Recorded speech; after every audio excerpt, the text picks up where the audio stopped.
Start చేసుకుందాం. Okay. ఓం శుక్లాంబరధరం విష్ణుం ఓం శుక్లాంబరధరం విష్ణుం శశివర్ణం చతుర్భుజం శశివర్ణం చతుర్భుజం ప్రసన్నవదనం ధ్యాయేత్ ప్రసన్నవదనం ధ్యాయేత్ సర్వవిఘ్నోపశాంతయే. సర్వవిఘ్నోపశాంతయే. అగజానన పద్మార్కం అగజానన పద్మార్కం గజానన మహర్నిశం గజాననమహర్నిశం అనేకదం అనేకదం తం భక్తానాం తం భక్తానాం ఏకదంతముపాస్మహే. ఏకదంతముపాస్మహే.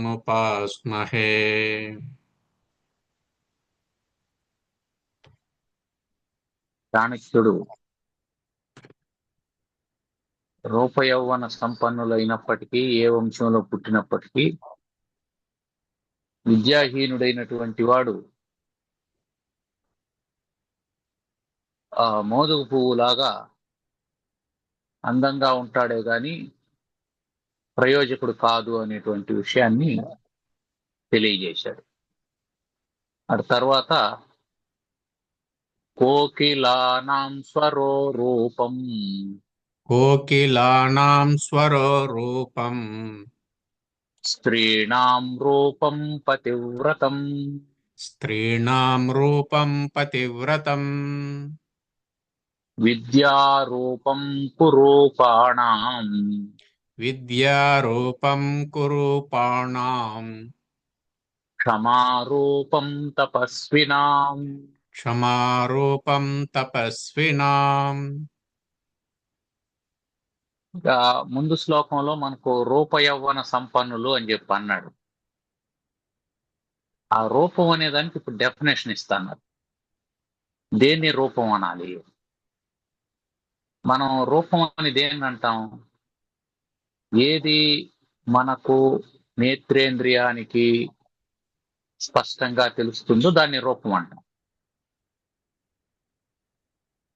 నేత్రేంద్రియానికి తెలిసేటువంటి ఆకారానికి రూపం అని పేరు పెడతాం. ఈ రూపం మనకు మన నేత్రానికి నచ్చితే అంటే మనకు నచ్చడం నచ్చకపోవడం అనే దాన్ని బట్టి రూపమేం మారదు. ఉన్నది అలాగే ఉంటుంది. ఆ ఉన్నది మనం అనుకున్నట్టు ఉంటే అది మనకు నచ్చింది అంటాం. ఉన్నది మనం అనుకున్నట్టు లేకపోతే అది మనకు నచ్చలేదంట. ఏదైనా అంతే. శబ్దమైనా, స్పర్శ అయినా, రూపమైనా, రసమైనా, గంధమైనా మనం అనుకున్నట్టు ఉంటే అది మనకు నచ్చుతుంది. మనం అనుకున్నట్టు లేకపోతే అది మనకు నచ్చదు అని అనుకుంటాం. కాబట్టి రూపం కూడా ఏమిటంటే ఇది ఇలా ఉంటే బాగుంటుంది, అలా ఉంటే బాగుంటుంది అని మనం ఒక నిర్వచనం ఏర్పాటు చేసుకున్నాం. ఒక డెఫినేషన్ మనం ఏర్పాటు చేసుకుంటాం. ఆ డెఫినేషన్ కి అనుగుణంగా అది ఉంటే బాగుంది బాగుంది అని అంటాం. లేదంటే బాగలేదంటాం.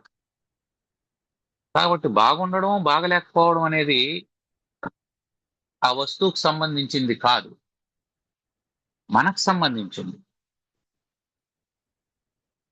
ఇప్పుడు అన్నం ఉంది, అది పూట మారింది, పాసిపోయింది, మనకు బాగలేదు. అదే దాన్ని తీసుకెళ్లి ఒక పందికి పెడతారు, అది తింటుంది. కాబట్టి మనకు ఎలా అవసరమో ఆ రూపంలో అది లేదు. అంతేగాని అది ఉపయోగపడకుండా పోలేదు. అది మనం గుర్తుపెట్టుకోవాల్సింది. అందుకని కామన్ గా ఈ రూపానికి ఒక డెఫినేషన్ ఇస్తున్నారు. ఏమిటి అంటే కోకిలానాం స్వరో రూపం. కోకిలకు రూపం ఏమిటి అంటే దాని స్వరం, దాని గొంతు, అది పాడేటువంటిది దాని రూపం. అంటే ఇక్కడ అర్థం ఏంటి? అరే మనం కోకిలను అది ఎలా పాడుతుందో అని చూడాలి తప్ప అది ఏ ఆకారంలో ఉంది, ఏ రంగులో ఉంది అని చూడకూడదు. ఇది పాయింట్. అది ఏ రంగులో ఉంటే నీకేమిటి? దాన్ని అసలు చూడొద్దు నువ్వు, నీకు నచ్చకపోతే. కానీ ఆ పాట విను, ఆ స్వరం విను. అంటే ఏమర్థం? ఇక్కడ రూపం అనేది నీ చాయిస్ కాదు. నీకు గుర్తుపెట్టుకోవాల్సింది. నేను ఫలానా రూపంలో పుడతాను, ఫలానా రూపంలో ఉంటాను అని నువ్వు ఏమనలేవు. కావాలంటే మేకప్ చేసుకోవచ్చు. నల్లగా ఉండామని అనిపిస్తే ముఖానికి తెల్లగా రంగు వేసుకోవచ్చు. మన తెల్లెంటుకలు ఉన్నాయి అంటే వాటికి నల్ల రంగు వేసుకుంటాం కదా. దట్ మీన్స్ తెల్ల వెంట్రుకలు రాకుండా మనం ఆపలేము. వస్తే కావాలంటే రంగు వేసుకుంటాం. అంటే ఇక్కడ అర్థం ఏంటి? రూపం అనేది నీ చాయిస్ కాదు. నీ చాయిస్ కానిది ఏముందో ప్రపంచంలో దాన్ని అంతా నువ్వేం చేయాలంటే యాజ్ ఇట్ ఈజ్ గా యాక్సెప్ట్ చేయాలా. ఇది రూల్. నీకు చాయిస్ ఉండేదాన్ని మార్చుకో, ఇబ్బంది లేదు. నీకు చాయిస్ లేనటువంటి దాన్ని యాజ్ ఇట్ ఈజ్ గా యాక్సెప్ట్ చేయాలా. కాబట్టి నీ తల్లిదండ్రులు నీ చాయిస్ కాదు, నీ రూపం నీ చాయిస్ కాదు, అండ్ నీ గుణం నీ చాయిస్, నీ జ్ఞానం నీ చాయిస్. నేను ఫలానా కులంలో పుట్టాను, అది నీ చాయిస్ కాదు. నువ్వు ఎన్నుకొని పుట్టేందుకు అవకాశం లేదు. అందువల్ల నువ్వు దాన్ని రూపంగా పరిగణించకూడదు. రూపం కూడా నీ చాయిస్ కాదు కాబట్టి దాన్ని పరిగణనలోకి తీసుకోరాదు అనేది ముఖ్యం. ఎవరి రూపాన్నైనా సరే, నీ రూపాన్నైనా పరిగణనలోకి తీసుకోకూడదు, ఎదుటి వాళ్ళ రూపాన్నైనా పరిగణనలోకి తీసుకోకూడదు, కోకిల రూపాన్ని కూడా పరిగణనలోకి తీసుకోకూడదు అన్నాడు. తీసుకుంటే ఏమవుతుంది? You will miss a lot, అంతే. కోకిల నల్లగా ఉంది, అబ్బే అది నల్లగా ఉంటుంది, దాని పాట ఏమి వింటావు అని అనుకుంటే మధురమైనటువంటి గానాన్ని నువ్వు పోగొట్టుకుంటావు.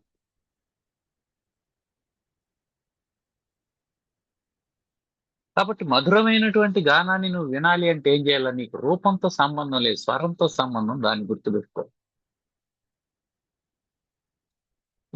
ఎందుకు ఒక్కోసారి అద్భుతమైనటువంటి పాటలు పాడుతూ ఉంటారు రైల్లో, వాళ్ళకు కళ్ళు కనిపించకుండా ఉంటాయి, కానీ మంచి కంఠస్వరం ఉంటది, అద్భుతంగా పాట పాడుతుంటారు. మరో ఘంటసాల దిగి వచ్చినాడు అన్నట్టు పాడుతూ ఉంటాడు. అతనికి కళ్ళు లేదు, దాంతో నీకేం పని? స్వరం బాగుంది కదా, విను. కళ్ళు బాగలేని పాట నేను వినను అని అంటే ఎవరికి నష్టం? అందువల్ల ఇక్కడ ఏం చెప్పదలుచుకున్నారు చాణక్యుడు అంటే, ప్రయారిటీస్ వేటికి ఇయ్యాలో దాన్ని గుర్తు పెట్టుకో ఫస్ట్. ఏది ప్రయారిటీ? నువ్వు ప్రిఫరబుల్ కానటువంటి విషయాలకు ప్రయారిటీ ఇస్తే లాస్ అవుతావు. ఇప్పుడు ఒక రాజు ఉన్నాడు, మంత్రిని నియమించుకోవాలనుకున్నాను. What is the priority? మంత్రి యొక్క నాలెడ్జ్ ప్రయారిటీ. నాలెడ్జ్ లేనటువంటి వాడు బంధువు కాబట్టి ప్రయారిటీ ఇచ్చినాను, వాడు మా బామ్మర్ది కాబట్టి ప్రయారిటీ ఇచ్చినాను అని పెట్టుకున్నాను అంటే నాశనం అయిపోతావు అంతే. సో ప్రయారిటీ దేనికి ఇవ్వాలనో దానికి ఇవ్వాలి. ఇప్పుడు ఒక అమ్మాయి అందంగా ఉందనేసి నేను ఆఫీసులోకి తీసుకుంటాను అంటే అమ్మాయికి చదువు రాకపోతే ఏం చేస్తావు? అది ఇక్కడ గుర్తుపెట్టుకోవాల్సింది. అంటే చాణక్యుడు ఏం చెప్తున్నాడంటే, నువ్వు రాంగ్ పర్సెప్షన్తో దేనికి ప్రయారిటీ ఇవ్వాలనో దాన్ని వదిలేసి దేనికి ప్రయారిటీ లేదో దాన్ని తీసుకుంటున్నావు. కాబట్టి దాన్ని నువ్వు పరిహరించు. కోకిల అనగానే దాని స్వరానికి ప్రయారిటీ తప్ప దాని రూపానికి కాదు. First point. అట్లాగే స్త్రీలకు స్త్రీణాం రూపం పతివ్రతం. భర్తకు అనుకూలంగా ఉందా లేదా అనేది తప్ప ఆ రూపాన్ని చూడాల్సినటువంటి అవసరం లేదు. ఏ కలర్ ఉంది, ఎంత పొడవు ఉంది అనేటువంటి వాటితో ఇక్కడ సంబంధం లేదు. అనుకూలంగా ఉందా లేదా, భర్తకు అనుకూలంగా ఉందా లేదా అనేదే నిజమైనటువంటి రూపము అని చెప్పన్నాడు. మూడోదేమన్నాడు, విద్యారూపం కురూపాణం. కురూపి అయినటువంటి వాడు ఉన్నాడు. కురూపి అంటే ఉండాల్సినటువంటి రూపం లేకపోతే కురూపి అంటాడు. అంటే 2 కాళ్ళు ఉండాలి, 2 చేతులు ఉండాలి, కళ్ళు ఉండాలి, చెవులు ఉండాలి, అవి వినిపిస్తూ ఉండాలి, నోరు ఉండాలి, అది మాట్లాడేదానికి యోగ్యంగా ఉండాలి. ఇవన్నీ దీన్నంతా కలిపి మనం రూపంగా డిఫైన్ చేసాం, డిజైన్ చేసాం. ఇక్కడ ఏం చెప్తున్నాడు, ఆ కాలు నడవడానికి యోగ్యంగా లేదనుకో అప్పుడు కురూపి. ఆ చేతులు పని చేయడానికి యోగ్యంగా లేదంటే అప్పుడు కురూపి. ఆ కళ్ళు చూడడానికి యోగ్యంగా లేదంటే అప్పుడు కురూపి. నోరు మాట్లాడడానికి యోగ్యంగా లేదంటే అప్పుడు కురూపి. అంటే అంటే కుచ్చితము అని. కుచ్చితం అంటే అణిగిపోయింది, తగ్గిపోయింది, కంప్రెస్డ్ అని అర్థం. రూపం తగ్గిపోయింది, అంటే ఉండాల్సిన దానికంటే లోటుగా ఉంది అని అర్థం. అక్కడ కురూపం అంటే లోటు అని. ఆ రూపంలో లోటు ఉంది. ఇప్పుడు లోటు ఉంటే దాన్ని ఎట్లా పూర్తి చేస్తాం? లోటుని ఏదో ఒక రకంగా పూర్తి చేయాలి. డబ్బు లోటు ఉందనుకోండి, ఎట్లా పూర్తి చేస్తాం? మనం మన సంవత్సరానికి ఒక బడ్జెట్ వేసుకున్నాం. మన కుటుంబానికి 10 లక్షలు కావాలి ఈ సంవత్సరానికి అని చెప్పి అనుకున్నాం. 8 లక్షలే ఉంది, 2 లక్షలు లోటు ఉంది. ఏం చేస్తాం? We will go for loan. 2 లక్షలు లోనుకు పోతాం. లేదా ఇంకేమైనా మనకు అవకాశం ఉందా అనేది చూస్తాం. 2 లక్షలు లోనుకు పోకుండా ఈ ఖర్చులు తగ్గించి 8 లక్షలకే బడ్జెట్ అడ్జస్ట్ అయ్యేటట్టు ఏమైనా చేయగలమా అనేది చూస్తాం. లేదా ఏమైనా పోస్ట్ పోన్ చేసి 8 లక్షలకు సరి చేయగలమా అనేది చూస్తాం. ఒకటి అడ్జస్ట్మెంటు లేదా పోస్ట్ పోన్మెంటు. ఈ రెండు సాధ్యం కానప్పుడు లోన్. ఇది మనం ఎకనామిక్స్ లో లోటు బడ్జెట్ ఉన్నప్పుడు చేసేటువంటి పని. ఖర్చు తగ్గించుకుంటాం. దానివల్ల మనం లోనుకు పోవాల్సిన అవసరం రాదు.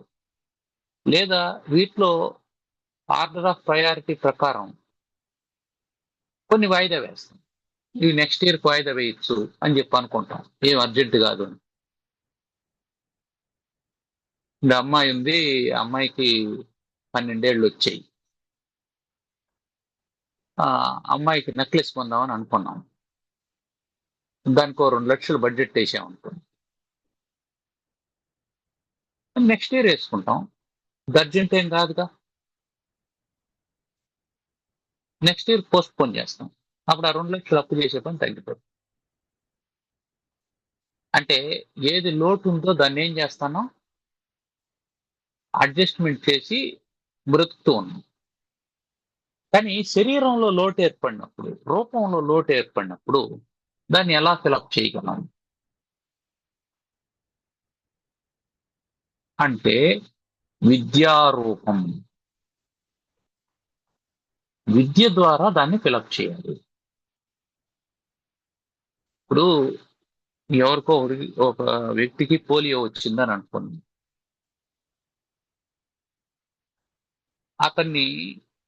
అతనితో కూడా ఉండే వాళ్ళంతా ఏదో కుంటివాడని ఎగతాళి చేస్తాంటారని అనుకున్నాం. వాడి జీవితంలో అట్లే ఉండిపోయాడంటే వాడి జీవితాంతం అదే విధంగా అంటూ ఉంటారు. ఇప్పుడు వాడు చదువుకొని ఏ ఐఏఎస్ ఆఫీసర్ అయినాడు అనుకోండి, అప్పుడు కూడా అంటారా? ధైర్యం ఉంటుందా?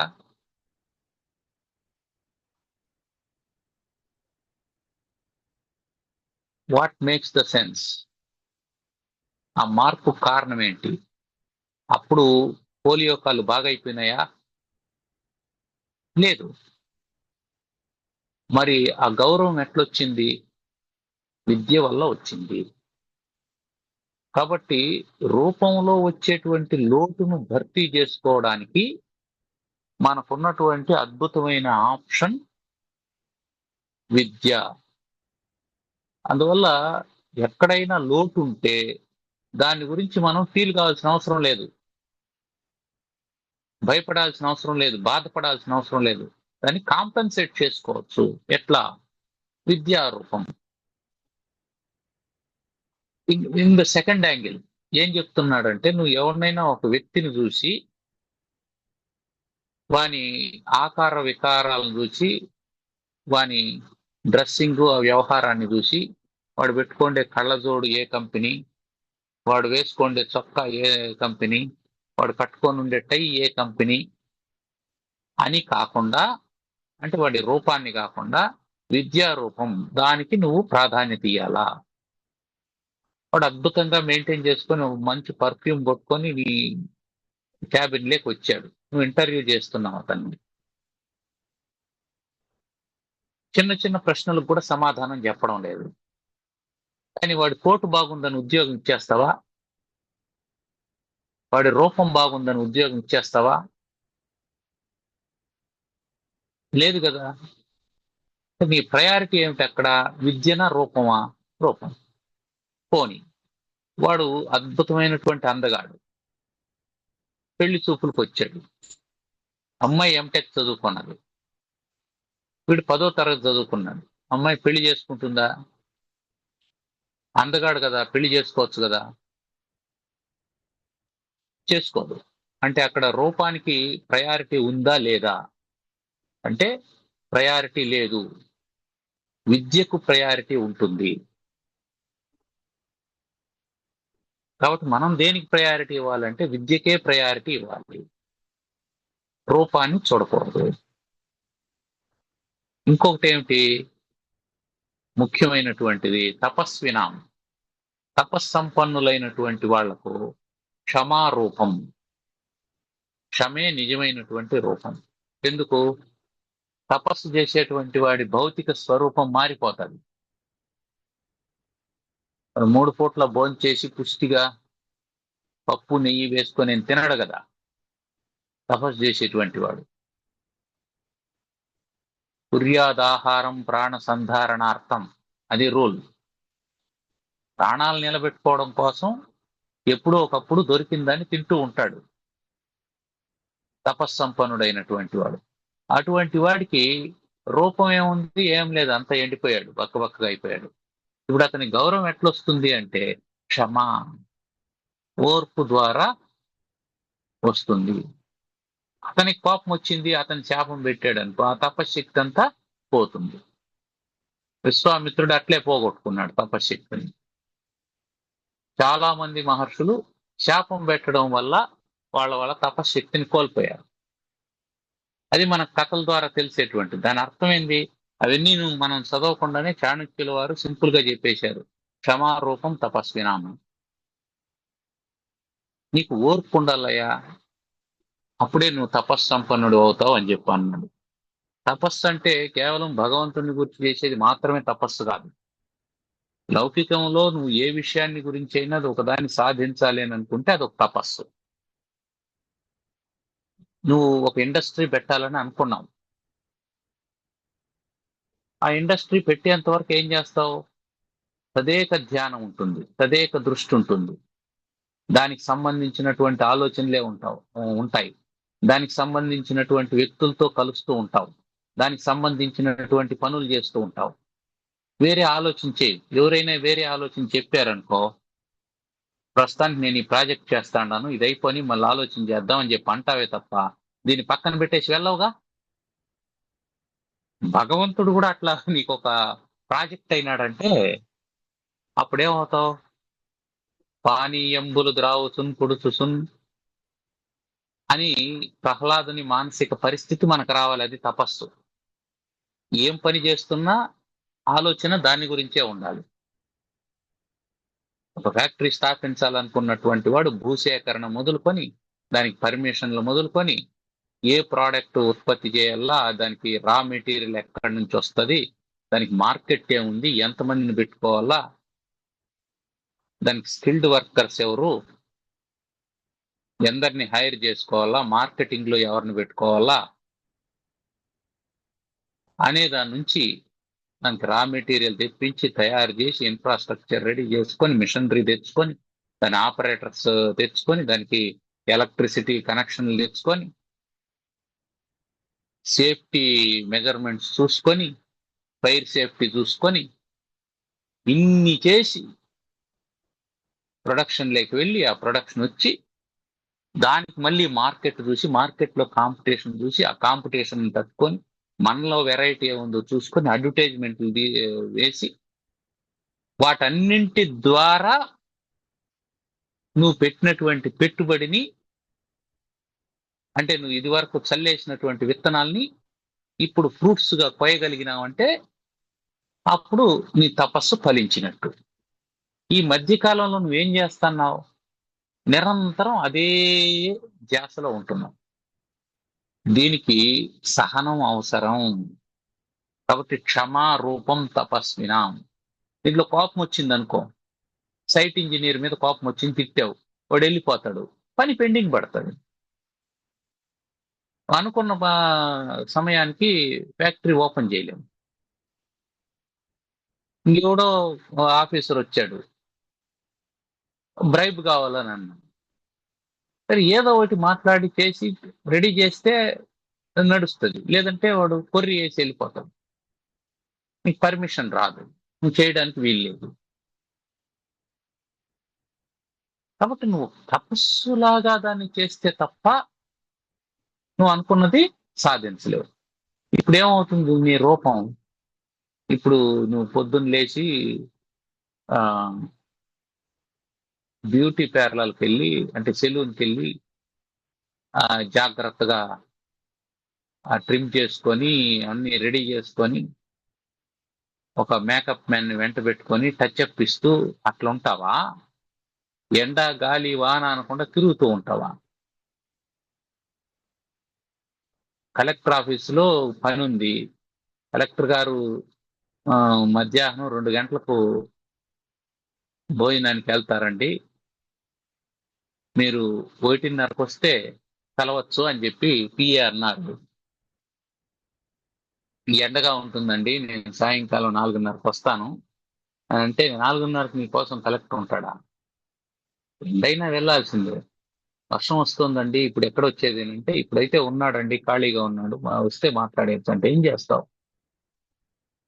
నీ డ్రైవర్ లేకపోతే ట్యాక్సీ బుక్ చేసుకుని వెళ్తావు. అది తపస్సు అంటే, దానికోసం పడేటువంటి తపన. ఆ తపనకే తపస్సు అని పేరు. ఆ తపస్సు ఉన్నటువంటి వాడే వరాన్ని పొందగలుగుతాడు. వరం అంటే శ్రేష్టత్వం అని అర్థం. అంటే ఉన్న స్థితి నుంచి ఉన్నత స్థితికి వెళ్తాడు.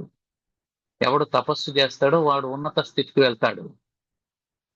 అటువంటి వాడి రూపం ఏముంది? ఓర్పే రూపం. ఓర్పుగా ఉండాలి. ఎప్పటిదాకా ఓర్పుగా ఉండాలి? ఎప్పటిదాకా ఓర్పుగా ఉండాలంటే ఫలాలు అందేంత వరకు ఓర్పుగా ఉండాలి. చాలా మంది అంతవరకు ఓపికగా ఉండి చివరి దశలో చెడగొట్టుకున్నటువంటి వాళ్ళు, కోపం వల్ల చెడగొట్టుకున్న వాళ్ళు ఉంటారు. మళ్ళీ పశ్చాత్తాపడుతూ ఉంటారు, ఆ రోజు ఆ ఒక్క మాట మాట్లాడకుండా ఉండుంటే అని.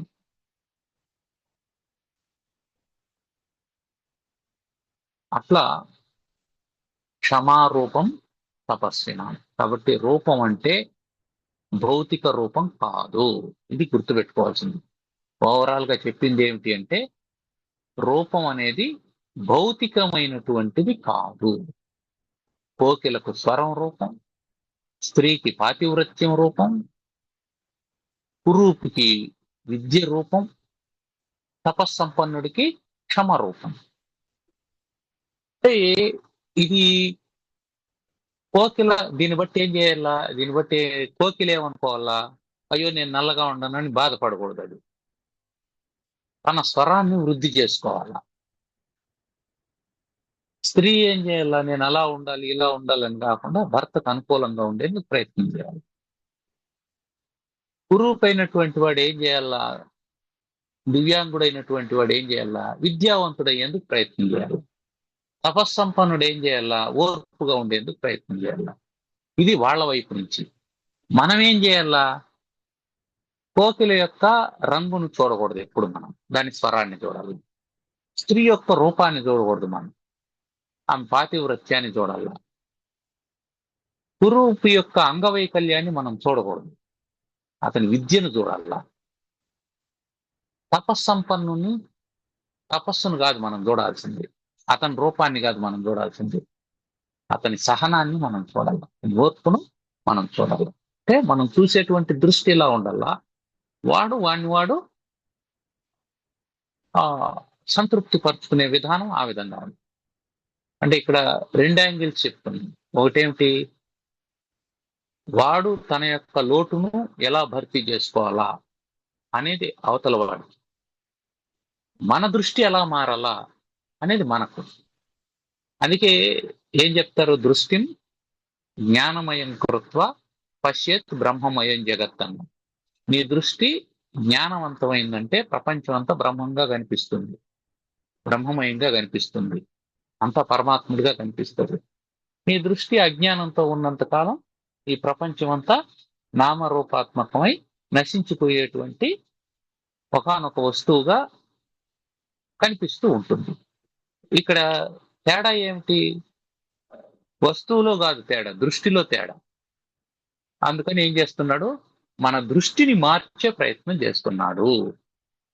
ఎప్పుడైతే నీ దృష్టి మారిపోతుందో, అంటే నీ అప్రోచ్ మారిపోతుందో, నీ అప్రోచ్ మారిపోయినప్పుడు ప్రపంచంలో నీకు ఏది వ్యతిరేకంగా అనిపించదు. నీ అప్రోచ్ మారాలంటే, నీకు ఎక్కడైనా వ్యతిరేకత ఉంది, ఎక్కడైనా ఇబ్బంది ఉంది, ఎక్కడైనా డిస్టర్బెన్స్ ఉంది అని అంటే అర్థం ఏంటంటే your approach is wrong, your approach is wrong, అది చెప్తున్నా. అప్పుడు భలేవాళ్ళండి మీరు,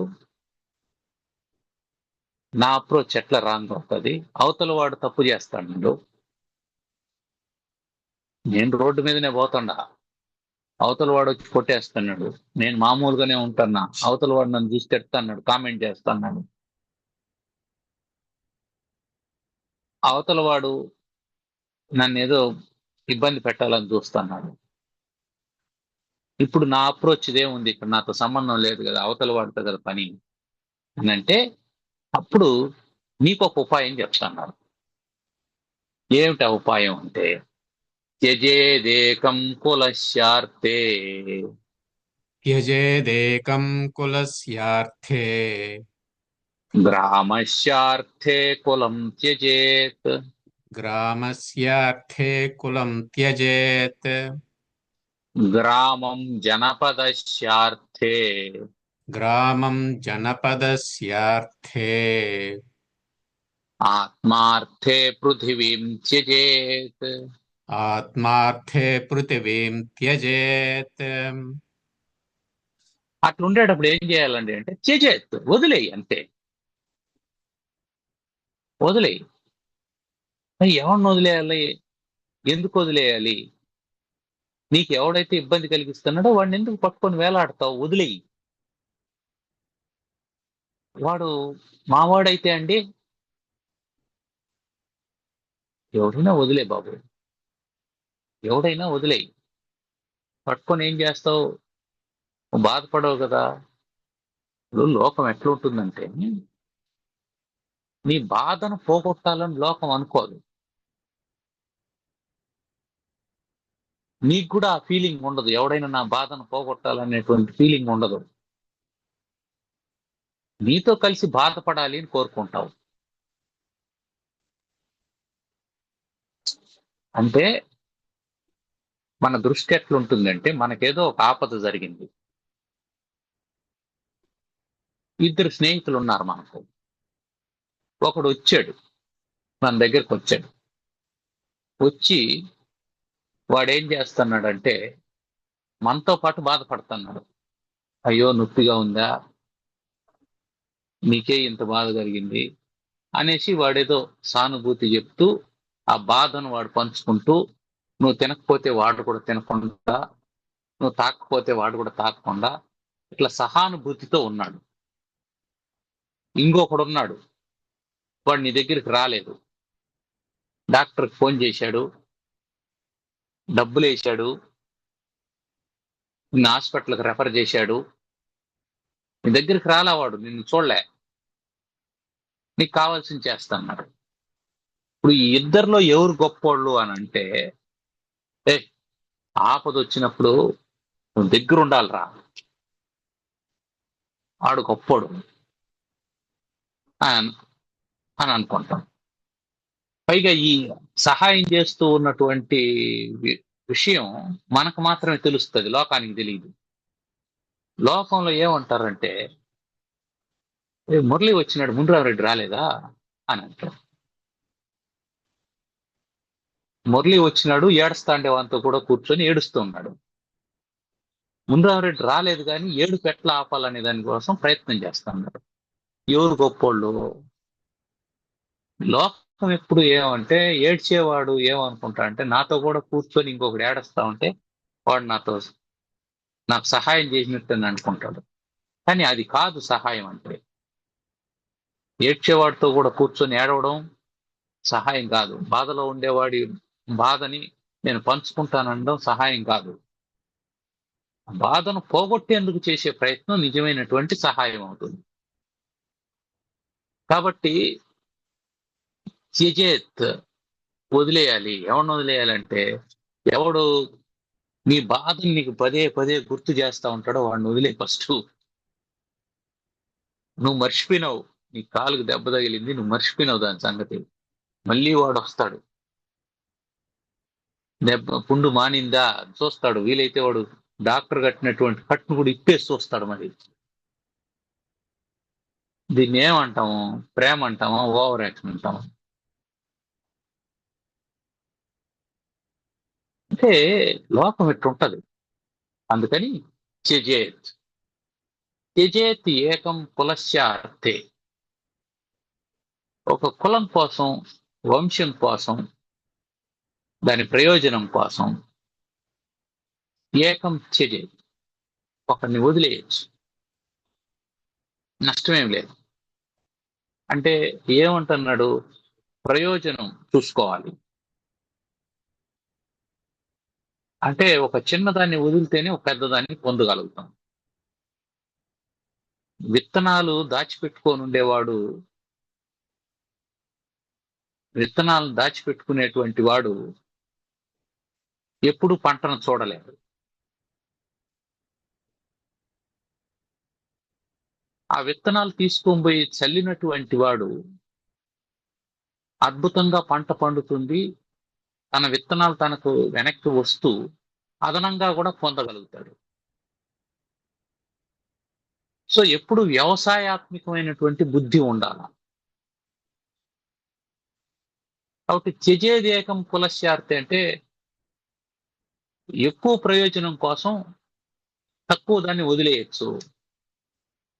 విత్తనాల గింజలు 4 కేజీలు ఉన్నాయి, అమ్మో 4 కేజీలు నేను ఎట్లా ఎత్తుకొని పోయి నేలలో చల్లేస్తే చీమలు ఉన్నాయి, పక్షులు ఉన్నాయి, ఎండు నేల అయితే చీమలు తినేస్తాయి, పైకి కనిపిస్తే అంటే పక్షులు ఏరుకొని తినేస్తాయి, చెదులు పడుతుంది. ఆ మొలకొస్తే రావచ్చు, లేదంటే లేదు.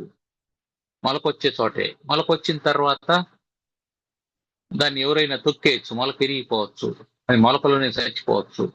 ఆ చెట్టు పెద్దదైతే ఆవులు మేయచ్చు, గొర్రెలు మేయచ్చు, ఏదో జంతువులు తినేయచ్చు దాన్ని. ఇంకా పెద్దదయ్యి కాయలు పూత పూసి పూత రాలిపోవచ్చు, అది కాయలు కాసి అప్పుడు రావాలి. ఇన్ని ఆటంకాలు ఉన్నాయి. ఇంట్లో ఉండే 4 కేజీల విత్తనాలు ఎత్తుకొని పోయి చల్లేస్తే వస్తాయో రావో అని అనుకుంటే ఈ 4 కేజీల విత్తనాలు ఒకనాటికి పనికి రాకుండా పోతాయి. అంటే మొలకెత్తే సామర్థ్యాన్ని కోల్పోతాయి. అలా కాకుండా నువ్వు చల్లేసినావు అంటే 4 కేజీలు వస్తాయి, 40 కేజీలు వస్తాయి మనం చెప్పలేం. అందుకని దీన్ని వదిలేది రావాలి మొదట. వదిలేది వస్తే ప్రయోజనం మనకు ఆశిస్తుంది. మనం ప్రయోజనం కావాలి కానీ త్యాగం వద్దు అంటాం మనం. ప్రయోజనం కోరుకునే వాడికి త్యాగ బుద్ధి ఉండాలి. పుణ్యం కావాలి పుణ్యం కావాలి అంటాడు, జోబిలో నుంచి రూపాయి తీయడు. ఎట్లా వస్తుంది పుణ్యం? నాకు మంచి జరగాలి నాకు మంచి జరగాలి అని. నువ్వెవరికైనా మంచి చేస్తే కదా రెసిప్రోకల్, చర్యకు ప్రతిచర్య. ఎక్కడైనా అంతే కదా. నువ్వేమీ చేయకుండా అన్ని నీకు కావాలంటే ఎక్కడి నుంచి వస్తాయి? నువ్వు చేయాల్సింది నువ్వు చేస్తూ ఉండాలి, అవతల వాడు చేయాల్సింది అవతల వాడు చేస్తూ ఉంటాడు. అందుకే పరస్పరం భావయంత హానం. అది లేకపోతే ఏం చేయాలా? ఎంతసేపు వన్ వే అయిందనుకో, మనం మాత్రమే చేస్తా ఉండాలి, అవతల వాడు చేయడం లేదు, చేత్ నిర్మోహమాటంగా. ఎందుకంటే నువ్వు కుంటివాడిని ఎంత దూరం మోసినా దించినప్పుడు మళ్ళీ తిడతాడు. ఇంకొంచెం దూరం మోస్తుంటే ఏమి? భుజాల మీద కూర్చొని ఉండేవాడికి ఏమి బరువు, మోసేవాడికి కదా బరువు.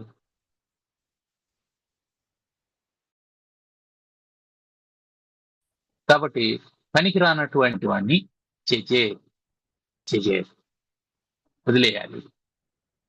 అప్పుడు కులం బాగుపడుతుంది. అంటే మన దృష్టి విశాలంగా ఉండాలి దాని అర్థం. పెద్దదాని కోసం చిన్నదాన్ని వదిలేయాలి, పెద్ద లక్ష్యం కోసం చిన్న లక్ష్యాన్ని వదిలేయాలి. ఇప్పుడు ఏదో గ్రూప్ 1 ప్రిపేర్ అవుతూ ఉన్నాడు అనుకోండి. గ్రూప్ 1 ప్రిపేర్ అవుతూ ఉన్నటువంటి వాడు పిక్నిక్ పోవాలనే కోరికను వదిలేయచ్చు కదా. గ్రూప్ 1 ఆఫీసర్ అయినా అంటే పిక్నిక్ వెళ్ళచ్చు, ఏమి ఇబ్బంది లేదు. పరీక్షకు చదువుకుంటూ ఉన్నటువంటి పిల్లవాడు సినిమా చూడాలనేటువంటి కోరికను వదిలేయచ్చు కదా, మళ్ళీ అయినా తీర్చుకోవచ్చు. అంటే ఇక్కడ ఏం జరుగుతుంది అంటే, నువ్వు చిన్నదాన్ని పెద్దదాని కోసం వదిలేయడం ద గ్రేట్ థింగ్, చిన్నదాని కోసం పెద్దదాన్ని వదిలేయడం ఫూలిష్ థింగ్. ఇది గుర్తుపెట్టుకోవాల్సింది. రేపు ఎగ్జామ్ ఉంది, అది డిసైడ్ చేసేటువంటి ఎగ్జామ్. ఈరోజు నీ హీరో సినిమా రిలీజ్ అయింది, నువ్వు పోయి బ్యానర్లు కట్టుకుంటా, కటౌట్లు పెట్టుకుంటా, పాలాభిషేకాలు చేసుకుంటా, టికెట్లు బ్లాక్ లో అమ్ముకుంటా ఉంటే రేపు పరీక్ష ఏం రాస్తావు? దేనికోసం దేన్ని వదిలినావు? దీన్ని అమాయకత్వం అంటారా, మూర్ఖత్వం అంటారా, తెలివిలేనితనం అంటారా? కాబట్టి దేనికోసం దేన్ని వదలాలని తెలిసి ఉండాలి. అన్నీ మొయ్యలేవు, కొన్ని వదలాలి. అది ఏది వదలాలి అనేది తెలిసి ఉండాలి. ఏదో మనకు ఒక వ్యక్తి నదిని దాటాల్సి వస్తుంది. నదిని దాటాల్సి వస్తే అతని భార్య, కొడుకు,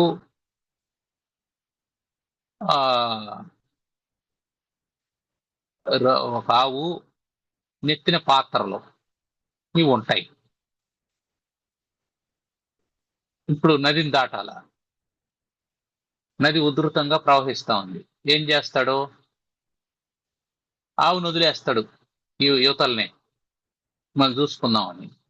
దిగాడు, నెత్తి మీద బరువు ఎక్కువైంది, పాత్రలను వదిలేశాడు, పోతే తెచ్చుకోవచ్చని. కొంచెం దూరం పోయాడు, కష్టంగా ఉంది, కొడుకును వదిలేశాడు, కనుక్కోవచ్చని. ఇంకా కొంచెం దూరం పోయాడు, వీడు బతికేదే కష్టంగా ఉంది, భార్యను వదిలేశాడు, ఇంకొక అమ్మాయిని చూసుకోవచ్చని. వాడు బతికితే కదా ఇవన్నీ చూస్తాడు. ఇంత స్వార్థం అని అనకూడదు. ఎందుకు చెప్తున్నాడంటే ప్రయారిటీని చూసుకోమని చెప్తున్నాడు అంతే. ఇది ఇది నీత. వాళ్ళ ఫ్యామిలీ కోసం వాడు త్యాగం చేయొచ్చు కదా, వాడు వెళ్ళిపోయి వాళ్ళని గట్టుకు చేర్చొచ్చు కదా. వాడు వెళ్ళిపోయిన తర్వాత వాళ్ళని గట్టుకు చేర్చేదేం ఉండదు.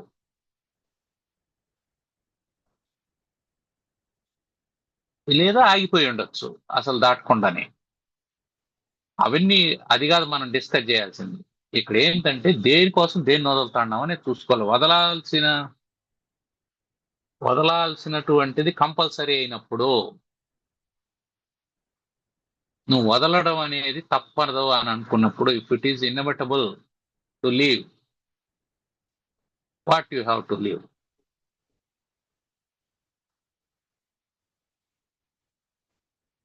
What you have to leave అనేది చాలా ముఖ్యమైనటువంటి. అందుకని త్యజేదేకం కులస్యార్థే, ఒక సామూహిక ప్రయోజనం కోసం వ్యక్తిగతమైన ప్రయోజనాన్ని వదులుకోవాలి. గ్రామస్యార్థే కులం త్యజేత్, కులం కంటే గ్రామం పెద్దది. గ్రామ ప్రయోజనాలను దృష్టిలో పెట్టుకొని మనం కులము దాని కట్టుబాట్లను వదిలేయచ్చు, ఇబ్బంది లేదు. గ్రామం జనపదస్యార్థే, మనం నివసిస్తూ ఉన్నటువంటి దేశం కోసం గ్రామాన్ని కూడా వదిలేయచ్చు. గ్రామ ప్రయోజనాన్ని పక్కన పెట్టి దేశ ప్రయోజనాల్ని కాపాడచ్చు. ఇప్పుడు శత్రువులు వచ్చేశారు, మనది బార్డర్ లో ఉండేటువంటి గ్రామం, దేశం అంతా బాగుండాలి అంటే మనం మన గ్రామం అంతా శత్రువులకు ఎదురొడ్డచ్చు. ఇప్పుడు ఏమవుతుంది, గ్రామం పోతుంది, దేశం మిగులుతుంది. అది మనం గుర్తుపెట్టుకోవాల్సింది. ఆత్మార్థే పృథివీం త్యజేత్, తన కోసం భూమినైనా వదిలిపెట్టేయచ్చు.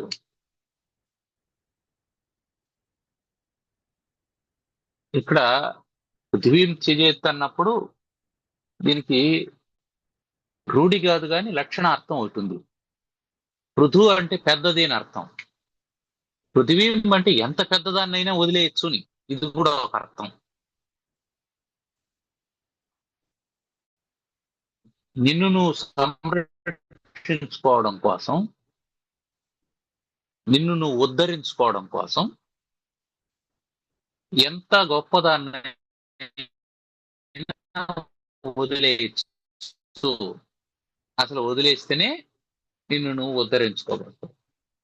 అంటే ఆత్మజ్ఞానం కోసం ఈ భూమి మీద ఉన్నటువంటి విషయాలన్నింటినీ వదిలేయాలి. ఏమున్నాయి భూమి మీద? శబ్దస్పర్శ రూపరస గంధాలు ఉన్నాయే, వాటిని వదిలేస్తే నీకు ఆత్మజ్ఞానం కలుగుతుంది అనేది కూడా ఒక ఇంటర్ప్రిటేషన్. ఇక్కడ ఆత్మ అంటే తాను అని అర్థం. నువ్వు ఏమైనా చేయాలంటే నువ్వు బాగుండాలి కదా, నువ్వు బాగలేకుండా ఏమైనా ఎట్లా చేస్తావు? ఏమీ చేయలేవు. అయితే ఇది వదిలేస్తే ఎట్లా? నువ్వేం వదిలేయమంటున్నావు? వదిలేస్తే బ్రతికేది ఎట్లా? వదిలేస్తే బ్రతికేది ఎట్లా? వదిలేస్తే పాపమేమో. ఇప్పుడు అతను పోతూ పోతూ ఏం చేశాడు? భార్యను పిల్లలను కూడా వదిలేశాడు. పాపం కాదా అది? వాళ్ళ అమ్మ నాన్న గొడవకు రారా? భయం ఉండదా? ఆవును వదిలేస్తే దరిద్రం కదా, బతికేది ఎట్లా? అంటే వదిలేస్తే ఏమవుతుందో అని నువ్వు చాలా వాటిని మోస్తూ ఉంటావు, పట్టుకొని ఉంటావు. ఆయన వదిలేస్తే ఏమవుతుంది, వదిలేసిన తర్వాత ఏం చేయాలి? వదిలేస్తే దరిద్రం వస్తుంది, వదిలేస్తే దరిద్రం వస్తుంది, వదిలేస్తే పాపం వస్తుంది, వదిలేస్తే గొడవ అవుతుంది, వదిలేస్తే ఒంటరివాడి అయిపోతావు, భయం ఉంటుంది. ఇప్పుడు ఏం చేయాలా? దాన్ని పోగొట్టుకోవడానికి ఏమైనా ఉపాయం ఉందంటే ఉంది. ఉద్యోగే నాస్తి దారిద్ర్యం, ఉద్యోగే నాస్తి దారిద్ర్యం, జపతో నాస్తి పాతకం, జపతో నాస్తి పాతకం, మౌనేన కలహో నాస్తి, మౌనేన కలహో నాస్తి, నాస్తి జాగరితే భయం. నాస్తి జాగరతే భయం. దారిద్ర్యం ఉద్యోగే నాస్తి, ఉద్యోగం అంటే ప్రయత్నం. దరిద్రం ఎట్లా పోతుంది అంటే పని చేస్తే పోతుంది. ఉద్యోగం, ఉత్తు యోగం. యోగము అంటే లేనిది రావడాన్ని యోగం అంటాం. నీకు ఏది లేదో అదొస్తే దాన్ని యోగం అంటాం. జాబ్‌కి ఉద్యోగం అనే పేరు ఎందుకు వచ్చిందో తెలుసా? ఉత్ అంటే శ్రేష్టమైనటువంటిది అని అర్థం. అది శ్రేష్టమైనటువంటి యోగం. ఎందుకంటే ప్రతి నెలా డబ్బులొస్తది కాబట్టి. అంటే ఎప్పుడు పని ఉండడం అనేది ఉద్యోగము. పని ఉండడం అనేది యోగం. పని లేకపోవడమే దరిద్రం. నీకెప్పుడు పని ఉండాల. నాకేం పని లేదు ఖాళీగా ఉండాను అని అన్నావంటే నీకు దరిద్ర దేవత నెత్తి మీద కూర్చున్నదని అర్థం. తీరిక లేనంత పని ఉండాల. ఎప్పుడు చేస్తా అంటే పని మిగిలిపోతూనే ఉండాల. పని అయిపోయింది అని అనకూడదు. ఇంకా ఉంది, ఇంకా ఉంది, ఇంకా ఉంది. ఎప్పటిదాకా ఉండాలి? ఆత్మహత్య పృథివీని చెయ్యొద్దు అన్నాడు కదా! అట్లా నువ్వు వదిలేసుకోవాలనుకునేంత వరకు ఉండాలి. ఇంకేం అక్కర్లేదు వదిలేస్తున్నాను అన్నప్పుడు వదిలేయి. అంతవరకు కుక్క వేషం వేశావు కాబట్టి మొరుగుతూ ఉండు. నేను కుక్కనే కానీ మొరగను అనంటే లాభం లేదు. అందుకని నిరంతరం పని చేస్తూ ఉండాలి. ఉద్యోగే నాస్తి దారిద్ర్యం. దరిద్రం అంటే లేకపోవడం. ఏమి లేకపోవడం? ఏది అవసరమో అది లేకపోవడం. అనవసరమైనవి చాలా ఉంటాయి. కోపం ఉంటది. అసహనం ఉంటది. నోటి దూలుంటది. గొడవ పడే స్వభావం ఉంటది. ఇవన్నీ ఉంటాయి. కానీ ఏది అవసరం అది ఉండదు. దానికి దరిద్రం అని పేరు. క్షమ ఉండాలి.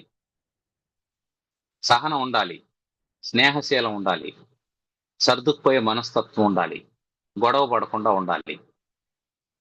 ఇదంతా యోగం. ఇదంతా యోగం. అంటే ఏది ఉంటే నీ జీవితం సాఫీగా సాగుతుందో, హాయిగా సాగుతుందో, ఆనందంగా సాగుతుందో దానికే యోగం అని పేరు. అదే ఉద్యోగం. నేనేమనుకుంటున్నామంటే డబ్బులుంటే అన్నీ ఉంటాయని అనుకుంటున్నాం కాబట్టి, ఉద్యోగం అంటే మనం డబ్బులిచ్చేదే ఉద్యోగం అనే రూఢి ఏర్పడిపోయింది.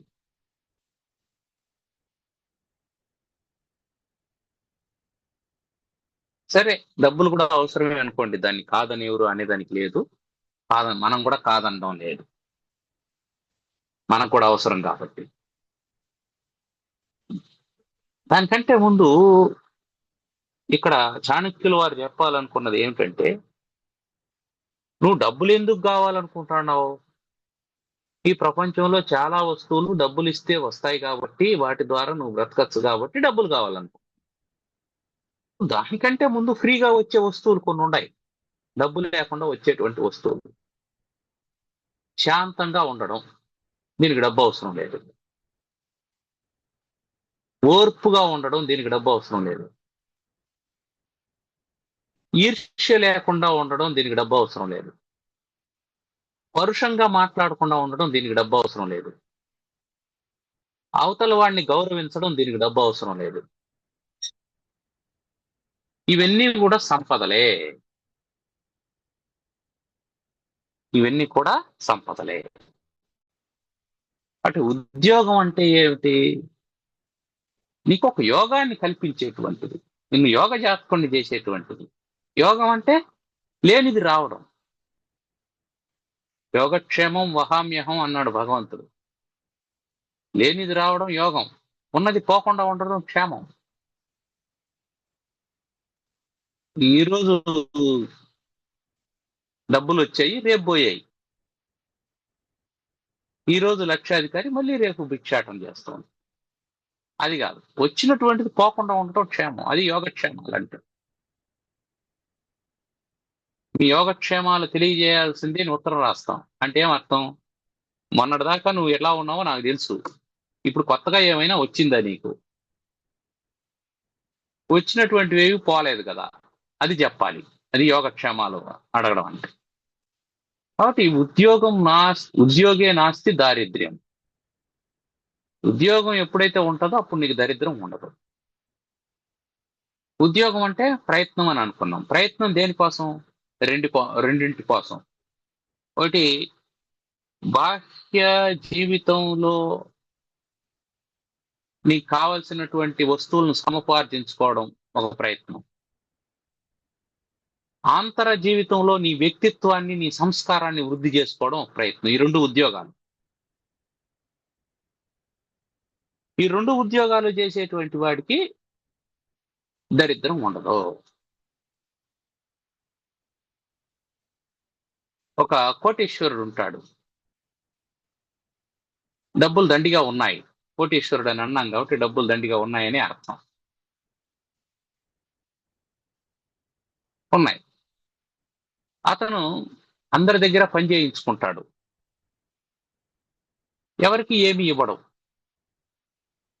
దారిని కనిపించేవాడినంతా పిలుస్తాడు, వానికి ఒక పని చెప్తాడు. 2 రోజులు 3 రోజులు అతని మీద గౌరవంతోనూ, అతను డబ్బు ఉండేవాడు అనేటువంటి గౌరవంతోనూ పని చేస్తారు. No doubt. మళ్ళీ చేస్తారా? చేయరు. ఇప్పుడు అతని పనులు పెండింగ్ పడిపోయాయి. అతనికి టాబ్లెట్ కావాలి. ఒకరిని పిలిచి, అరే పలానా టాబ్లెట్ అక్కడికి పోయి తీసుకురారా అని డబ్బులు ఇచ్చాడు. వాడు వెళ్ళి తీసుకొని వస్తాడు. 2 రోజులు తెస్తాడు, 3 రోజులు తెస్తాడు, 4 రోజు తెస్తాడు. వాడికి ఆ టాబ్లెట్ తో పాటు చాక్లెట్ కూడా తీసుకోరా అని డబ్బులు ఇచ్చినాడంటే, వాడు చాక్లెట్ కోసం రోజు వచ్చి ఏమైనా టాబ్లెట్లు తేవాల్సినటువంటియా అని అడుగుతాడు. 4 రోజులు చూస్తాడు, ఎందుకు చేయాలి ఈయనకు పని అనేసి వదిలేస్తాడు. మళ్ళీ పిలిస్తే నాకు పని ఉంది నేను తేలేను అని చెప్పి వెళ్ళిపోతాడు. ఇప్పుడు ఏమైంది? ఆయనకి డబ్బులు ఉన్నాయి కానీ పని జరగలేదు. ఇప్పుడు అతనికి యోగం ఉన్నట్ట లేనట్ట? డబ్బులున్నాయి కాబట్టి యోగం ఉన్నట్టే, పని జరగలేదు కాబట్టి దరిద్రం ఉన్నట్టు. అందుకని రెండు సంపాదించుకోవాలి. బాహ్యమైనటువంటి జీవితం కోసం డబ్బు సంపాదించుకోవాలి, ఆ డబ్బు ఇచ్చి పని చేయించుకునేటువంటి సామర్థ్యాన్ని కూడా సంపాదించుకుంటే, అంటే అంతర్గతమైన సంస్కారం ఉంటే ఈ పనులు కూడా జరుగుతాయి. అందుకని నాయన, దరిద్రం ఎట్లా పోతుంది అంటే ఉద్యోగం వల్ల పోతుంది. సరే, పాపం చేస్తూనే ఉంటాంగా, పాపం చేయకుండా ఉండే ప్రసక్తే లేదు కదా. పాపం అంటే ఏమిటి? అవతల వాళ్ళని బాధ పెట్టడం. ఎవరిని బాధ పెట్టకుండా ఈ రోజు గడిచింది అంటే ఎంత సంతోషం. ఎవరినో ఒకరిని బాధ పెడుతూ ఉంటాం, ఏదో ఒక రకంగాను, ప్రత్యక్షంగాను పరోక్షంగాను బాధ పెడుతూ ఉంటాం. అది ఎట్లా పోతుంది? జపతః, జపం చేసే దాని వల్ల పోతుంది. భగవన్నామాన్ని జపం చేసే దాని వల్ల పాతకం పోతుంది. మౌనేన కలహో నాస్తి. అవతల వాడు నిన్ను నిందిస్తూ ఉన్నాడు, నువ్వు మౌనంగా ఉండవు. వాడు కొంతసేపు చూస్తాడు, వీడు చెవిటి వాడైనా అయి ఉండాలి, చేతకాని వాడైనా అయి ఉండాలి అని అనుకొని వెళ్ళిపోతాడు. గొడవ లేదు. వాడు నిన్నే తిట్టాడంటే, ఇప్పుడు తిడితే ఏమైనా మార్పు వచ్చిందా నా శరీరంలో? దాన్ని అంగీకరిస్తే మార్పు వస్తుంది. మౌనంగా ఉంటే కలహం లేదు. అవతల వాడు తిట్టాడు, వెరీ గుడ్, బాగా నేర్చుకున్నావురా తిట్లు, ఎక్కడ నేర్చుకున్నావు ఏమో కానీ మంచిగానే తిట్టుతాను, సంతోషం, ఏదో ఒకటి నేర్చుకున్నాం, వదిలేసినాం, అయిపోయింది, మనం హాయిగా ఉంటాం. అది సులభమా? సులభమా? అదే క్షమా రూపం తపస్వినాం అని చెప్పి అన్నది. అదే తపస్సు. నిజానికి మౌనంగా ఉండడం తపస్సు. మౌనేన కలహో నాస్తి. నాస్తి జాగరితే భయం. మేల్కొని ఉండేటువంటి వాడికి, జాగ్రత్తగా ఉండేటువంటి వాడికి భయం లేదు. జాగ్రత్తగా ఉండేటువంటి వాడు అంటే రాబోయేటువంటి దాన్ని ఊహించి ముందే ప్రణాళికాబద్ధంగా ఉండేవాడు అని అర్థం. ప్రణాళికాబద్ధంగా ఉండేవాడు అని అర్థం. ఇప్పుడు ఉద్యోగంలో చేరాడు, ఉద్యోగం చేస్తున్నాడు, పెళ్లి చేసుకుంటాడు. పెళ్లి చేసుకుంటే ఆ, వాళ్ళ భార్య కన్సీవ్ అవుతుంది. వాడికి తెలుసు కదా 9 నెలల తర్వాత డెలివరీ అవుతుందని. కాబట్టి 9 నెలలప్పుడు ఎంత కావాలి మనకు సొమ్ము అని చేర్చి పెట్టుకునేవాడు ఆ రోజు నాటికి ఇబ్బంది పడడు. అలా లేకుండా దాని గురించి ఆలోచన చేయకుండా ఉండేవాడు ఏం చేస్తాడు, ఆ రోజు పెయిన్ స్టార్ట్ అయినాయంటే అప్పుడు స్నేహితులకు ఫోన్ చేస్తాడు, లోన్ కావాలా, హ్యాండ్ లోన్ కావాలా అని. ఈ తెలివైనటువంటి వాడు చేసే పని, తెలియలేని వాడు చేసేటువంటి పని. నాస్తి జాగ్రత్తతో భయం. ఇప్పుడు జాగ్రత్తగా లేడు, అందువల్ల భయం. ఏమవుతుందో ఏమో, డాక్టర్ దగ్గరికి పోవాలో, ఎంత అవుతుందో ఏమో, ఎవడిస్తాడో ఇవ్వడో, ఉండారెడ్డికి ఫోన్ కలవలేదు, మనోహర్కి ఫోన్ కలవలేదు, అబ్దుల్లాకి ఫోన్ కలవలేదు అని అనుకుంటా ఉంటాడు. అదంతా ఎందుకు వచ్చిన గొడవ? నువ్వు ముందే జాగ్రత్త పడితే అయిపోయింది. సరే పిల్లోడు పుట్టాడు, కొన్ని 4వ సంవత్సరంలోనో 5వ సంవత్సరంలోనో బడిలో చేరుస్తామని తెలుసు. అంటే ఏమర్థం, ఆ రోజు నాటికి నీకు 30,000, 40,000, 50,000 నీ స్తోమతను అనుసరించి, నువ్వు ఎంచుకునే స్కూల్ని అనుసరించి వాడికి ఫీజు కావాలి. అది నీకు ఎప్పుడు తెలుసు? 5 సంవత్సరాలకు ముందే తెలుసు. 5 సంవత్సరాలకు ముందు తెలిస్తే కూడా నువ్వు ప్లాన్ చేయలేదంటే అర్థం ఏంది? నువ్వు జాగ్రత్తగా లేవు, అలర్ట్ గా లేవు అని అర్థం. కాబట్టి అప్పుడు భయం, ఫీజు కట్టకపోతే ఎట్లా అని. ఎవడైతే కాస్త దూరదృష్టితో జాగ్రత్తగా ఉంటాడో వాడికి భయం ఉండదు అని చెప్పి అన్నా. సరే, ఏమన్నా సందేహాలు ఉన్నాయా?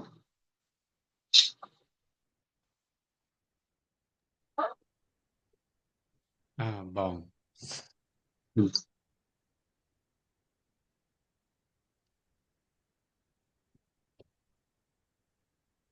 కన్క్లూడ్ చేద్దాం. ఆ. ఓం సర్వమంగళ మాంగళ్యే శివే సర్వార్థ సాధికే శరణ్యే త్ర్యంబకే గౌరీ నారాయణి నమోస్తుతే. ఓం స్వస్తి ప్రజాభ్యః పరిపాలయంతం న్యాయేణ మార్గేణ మహీం మహీషాః గోబ్రాహ్మణేభ్యः శుభమస్తు నిత్యం. లోకాः సమస్తాः సుఖినో భవంతు. ఓం శాంతి శాంతి శాంతి. స్వస్తి. ధన్యవాదాలు.